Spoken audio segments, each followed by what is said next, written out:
नैनी से जो रोड सीधे सिराघाट को बनाई गई है, नई रोड बनी है, देख के आएंगे कि यहाँ से शॉर्ट है ना गंगोली हाट, इस वाले रास्ते से जाएंगे। नमस्कार मित्रों, स्वागत है आप सब लोगों का, वेलकम।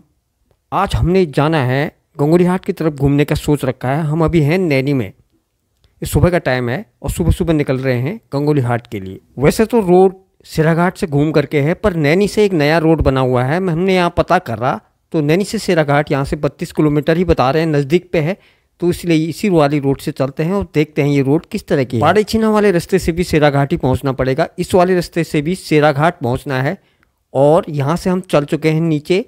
नैनी से हरड़ा, न्योली खान, ये स्टॉपेज छोटे छोटे पड़ते हैं। रोड तो बहुत अच्छा बना हुआ है, पर कहीं कहीं पर भूस्खलन की संभावना है। लो जी, बारिश भी शुरू हो गई है। अब मौसम गड़बड़ हो गया है और बारिश की बूंदें साफ देखी जा सकती हैं। यहाँ से धुंध बढ़ गई है, बारिश शुरू हो गई है। बारिश और धुंध के कारण नीचे के गांव हरड़ा इत्यादि न्योली खान गांव दिखाई नहीं दे रहे हैं, क्योंकि कोहरा हो गया है। इसलिए अब सीधे ही चलते जाते हैं वाइपर चलाकर। पर मौसम बहुत बढ़िया है और ट्रैफिक यहाँ पर बिल्कुल जीरो है, कोई गाड़ियाँ आने जाने वाली नज़र नहीं आ रही हैं। क्योंकि नैनी से अल्मोड़ा के लिए जो जीप चलती हैं वो हरड़ा तक सवारियाँ लेने के लिए आ जाती हैं, वहीं तक हमें जीपें दिखाई दी। उसके बाद बिल्कुल सुनसान रोड है और हम 4 व्यक्ति बैठे हुए हैं कार में, बाकी पूरा रोड सुनसान है। ये एक नदी दिखाई दे रही है, हम इसे सरयू नदी सोच रहे थे, पर ये सरयू नदी नहीं है, यहीं की एक लोकल गधेरा जैंगन है कोई ये। और चलते जा रहे हैं हम आगे की ओर।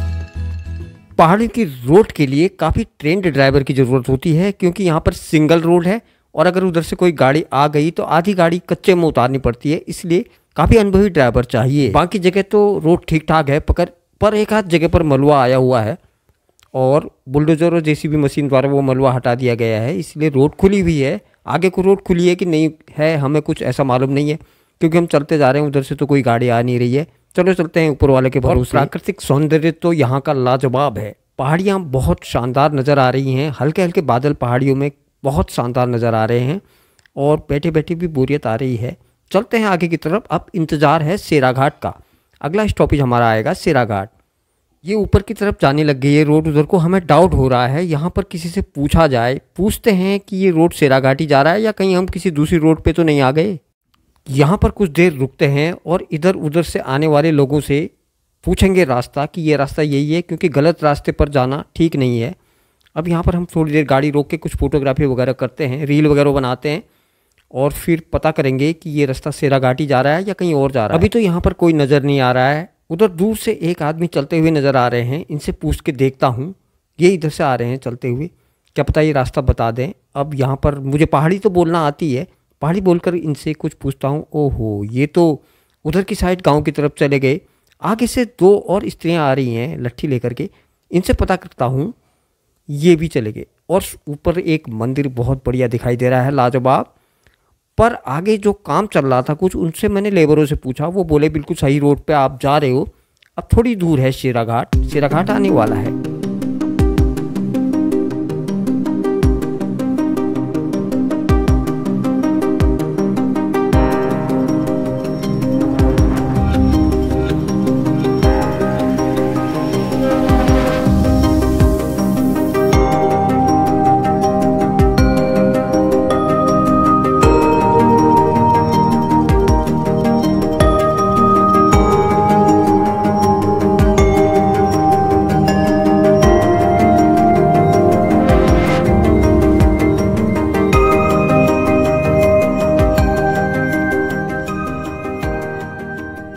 पूरी रोड ठीक ठाक है, पर यहाँ पर एक पुल बनाया गया है, नया बना है ये पुल, इसे अभी चालू नहीं किया गया है, इस वजह से नदी से उतर के जाना पड़ रहा है सिराघाट की तरफ।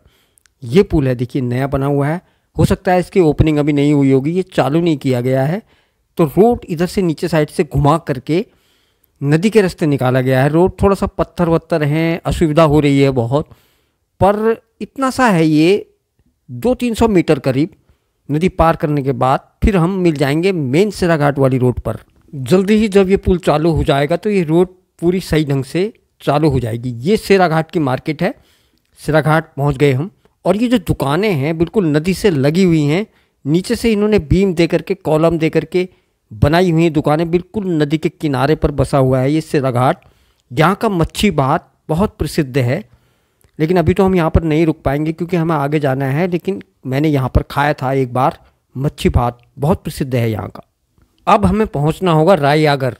रायआगर से एक रोड कटी हुई है गंगोली हाट की तरफ और एक बेरीनाग की तरफ, अलग अलग रोडें कटी हुई हैं। इसलिए हमने यहाँ दुकान पे पता करा था, उन्होंने बोला कि रायआगर से गंगोली हाट के लिए रोड कटी हुई है, पूछ लेना किसी से। और रायआगर से पहले एक जगह पड़ती है गणाई गंगोली। गणाई गंगोली से एक रोड जाती है बनकोट की तरफ, वही मेरा मालाकोट है। गणाई गंगोली में ज़्यादा बड़ी मार्केट नहीं है, छोटी सी थोड़ी बहुत दुकानें हैं और अभी ज़्यादा दूर भी नहीं है सिराघाट से, वो गणाई गंगोली आने वाला होगा। गणाई गंगोली से जो रोड बनकोट की तरफ कटती है उसी में लाखतोली गांव पड़ता है, वहाँ मेरा मालाकोट है। और ये सीन यहाँ की तो ज़बरदस्त है, नीचे की तरफ की पहाड़ियाँ बिल्कुल शानदार नज़र आ रही हैं। सिराघाट सरयू नदी के किनारे किनारे हम लोग चलते जा रहे हैं। नीचे बहती है सरयू नदी। चाय का अमल भी लग गया, आगे देख करके कोई दुकान, चाय पीते हैं थोड़ा। चाय नहीं तो कोल्ड ड्रिंक तब भी पियेंगे क्योंकि बैठे बैठे मुंह सूख गया, बहुत देर से चले जा रहे हैं। प्राकृतिक सौंदर्य तो यहाँ का लाजवाब है, हरे भरे पहाड़, बहुत अच्छी ज़मीन भी उपजाऊ है यहाँ की। इतने बड़े बड़े आम लगे हुए हैं पेड़ों पर यहाँ पे। गणाई गंगोली पार कर चुके हैं हम, अब आगे की तरफ हम जा रहे हैं गंगोली हाट की तरफ। यहाँ से करीब 35 किलोमीटर है गंगोली हाट, 35। बढ़िया रोड बनी हुई है और यहाँ पर आगे एक बोर्ड लगा हुआ था जिसमें लिखा है पाताल भुवनेश्वर 35 किलोमीटर और गंगोली हाट 35 किलोमीटर, दोनों चीज़ 35 किलोमीटर लिखा हुआ है। और इधर के ये जो चीड़ के जंगल हैं बहुत बढ़िया लग रहे थे, तो मैंने गाड़ी रोक कर मैंने सोचा थोड़ा यहाँ पर सफ़र का आनंद उठाया जाए। कितने बढ़िया लग रहे हैं ये चीड़ के पेड़, लाजवाब। चीड़ के लाजवाब जंगलों के बीच का ये वातावरण मन को प्रसन्न करने वाला है मित्रों। लाजवाब लंबे लंबे वृक्ष यहाँ पर चीड़ के और घने पेड़ हैं एकदम। तो जब अब पाताल भुवनेश्वर गंगोली हाट की दूरी दोनों की बराबर लिखी हुई है तो क्यों ना सबसे पहले पाताल भुवनेश्वर जाया जाए। अब हम पहले जाएंगे पाताल भुवनेश्वर जो 35 किलोमीटर लिखा हुआ था। फिलहाल तो हमने जाना है पहले रायआगर। रायआगर से रोड कटेगी पाताल भुवनेश्वर के लिए। वर्षों से हमारी तमन्ना थी पाताल भुवनेश्वर की गुफा देखने की, आज वो सौभाग्य दिन आ गया है। हम देखते हैं पाताल भुवनेश्वर की गुफा, तो इसलिए गंगोली हाट फिर समय मिलेगा तो जाएंगे, नहीं तो सबसे पहले पाताल भुवनेश्वर ही चलते हैं। आइए, जय भोले बाबा की।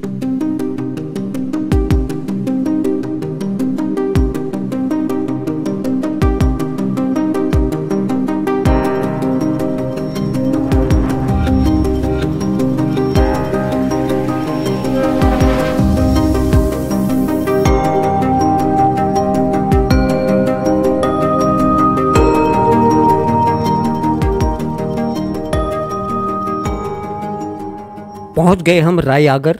यह है रायआगर की मार्केट, ज़्यादा बड़ी मार्केट नहीं है। और रायआगर से पाताल भुवनेश्वर 18 किलोमीटर की दूरी पर है। यहाँ पर बोर्ड लगा हुआ है। और बाहीं तरफ को जो रोड कटी हुई है लेफ्ट साइड को, वो गई है बेरीनाग, और दाहिनी तरफ को जो रोड कटी है उस पर हमें जाना है, वो गंगोली हाट और पाताल भुवनेश्वर दोनों ही तरफ को जाती है। गुप्तड़ी से कटेगी रोड पाताल भुवनेश्वर वाली। ये पूरा रायआगर का मार्केट है। यहाँ पर होम स्टे वगैरह भी हैं, होटल भी उपलब्ध हैं। अगर रात हो जाए तो यहाँ पर ठहरने की व्यवस्था है। क्योंकि समय कम है इसलिए हम यहाँ पर उतरेंगे नहीं और आगे की तरफ बढ़ते जाएंगे, क्योंकि जाना अभी है सीधे पाताल भुवनेश्वर ही।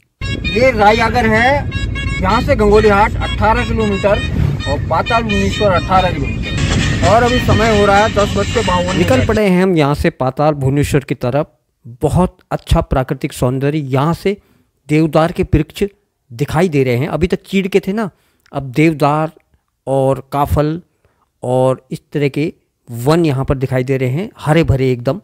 और मौसम भी चेंज हो रहा है बार बार। प्राकृतिक सौंदर्य का आनंद लेते हुए हम पहुँच गए गुप्तड़ी। ये गुप्तड़ी यही वो जगह है जहाँ से पाताल भुवनेश्वर के लिए रोड कटी है। 8 किलोमीटर यहाँ से पाताल भुवनेश्वर है। यहाँ पर कुछ नाश्ता वगैरह करेंगे, उसके बाद आगे की ओर बढ़ेंगे। सन 1982 में एक बार मैं पाताल भुवनेश्वर आया था। उस समय यहाँ से रोड नहीं थी। गुप्तड़ी से 8 किलोमीटर है अभी पाताल भुवनेश्वर, और एक समय में बहुत पहले आया था, यहाँ से पैदल रास्ता था। अब वहीं तक का सन 1982 में जब मैं आया था तो यहाँ से रोड नहीं थी, पैदल था। अब इस रेस्टोरेंट में थोड़ा समोसे और छोले वगैरह खाते हैं, देखते हैं यहाँ का स्वाद, और फिर आगे की ओर बढ़ेंगे, क्योंकि सफ़र में थोड़ा खाना बहुत ज़रूरी है ना। लगता है बच्चों को कुछ पसंद नहीं आया यहाँ का ये खाना वाना। चलो थोड़ा बहुत, चाय भी बड़ी बेकार सी लग रही थी। ये बोर्ड लगाया यहाँ पर पाताल भुवनेश्वर गुफा, यहाँ से 8 किलोमीटर और सफ़र हमने तय करना है। और यहाँ से आगे को घना कोहरा है, कोहरे की चादर बिछी हुई है पूरी पहाड़ियों पर। केवल नज़दीक की ही पहाड़ियाँ नज़र आ रही हैं, दूर दूर तक कोहरा है। इस वजह से नीचे के गांव और पहाड़ वगैरह दिखाई नहीं दे रहे।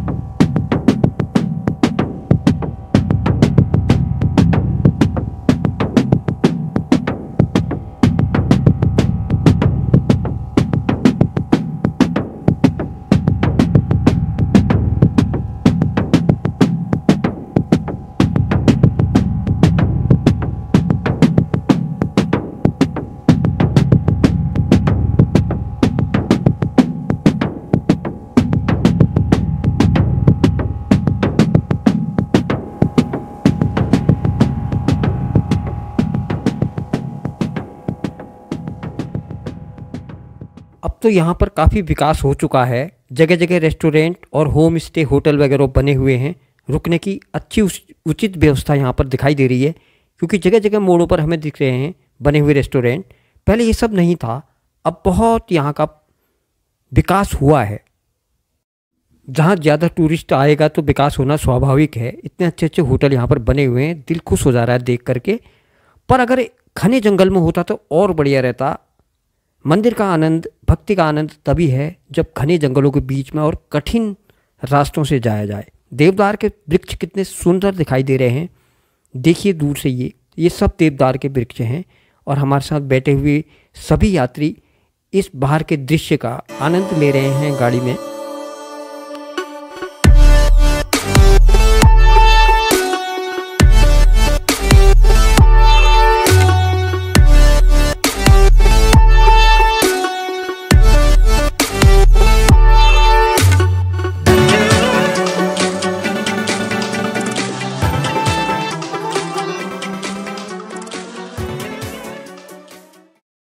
यहीं तक गाड़ी जाएगी, यहाँ से पैदल जाना होगा थोड़ी दूर तक का। पाताल भुवनेश्वर का गेट आ चुका है, और यहीं से हम पैदल अपनी यात्रा तय करेंगे। हम गलती से नीचे वाली रोड पे आ गए, तो यहाँ के पंडित जी का कहना है कि पहले इस मंदिर में पूजा होती है, परंतु पता नहीं, हमें तो कुछ मालूम नहीं है। सभी लोग उस साइड को जा रहे थे, हम इधर को आ गए। कोई बात नहीं, यहाँ भी पूजा कर लेते हैं, फिर आगे को बढ़ेंगे पाताल भुवनेश्वर की तरफ। यहाँ पर कुमाऊं मंडल विकास निगम का बहुत शानदार रेस्ट हाउस खुला हुआ है, जिसमें रुकने की उचित व्यवस्था है, और इस तरह का कुछ रास्ता है आगे जाने का। बहुत थोड़ा सा आगे हो रहे, पहुंचने वाले हैं। सीधे रास्ता जा रहा है गुफा की तरफ। पर भीड़ यहाँ पर बहुत ज़्यादा है, देखने में लग रही है। पास में ही बकरियाँ चल रही हैं, कितनी अच्छी अच्छी पहाड़ की हमारी ये अपनी प्राकृतिक सौंदर्य, पहाड़ी लाइफ स्टाइल। और ये दो व्यक्ति हमसे आगे आगे जो जा रहे हैं, हो सकता है इनका नंबर हमसे पहले आ जाएगा। पर यहाँ पर काफ़ी भीड़ देखने को मिल रही है पाताल भुवनेश्वर में। तो अब चलते हैं, फिर देखते हैं। भीड़ तो सभी मंदिरों में आजकल है ही। ये सामने रहा गेट मंदिर का, सामने। इसी गेट से आगे को भक्ति भाव के साथ आगे बढ़ते हैं और देखते हैं यहाँ की क्या व्यवस्था है मंदिर की। फिर करेंगे गुफा में जाकर के दर्शन।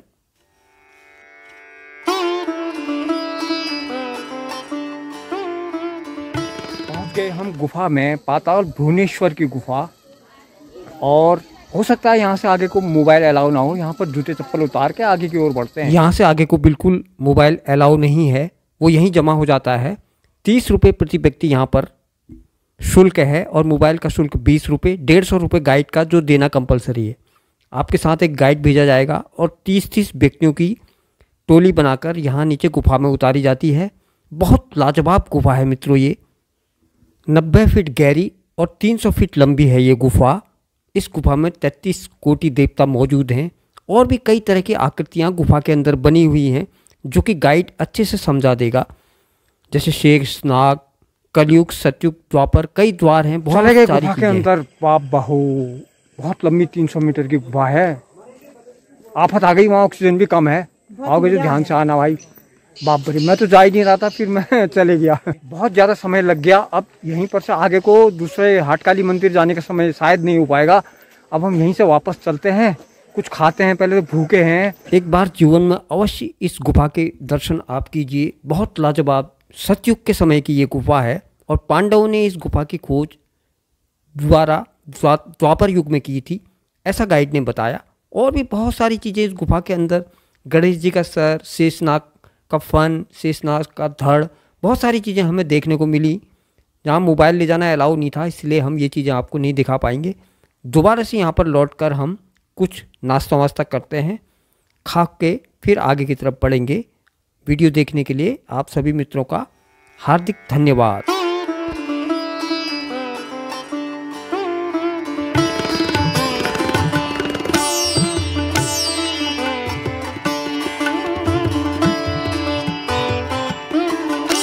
अब लग गई है भूख, थोड़ा कुछ खा लेते हैं और फिर आगे चल के फिर करेंगे बात। पहले कुछ खा लेते हैं।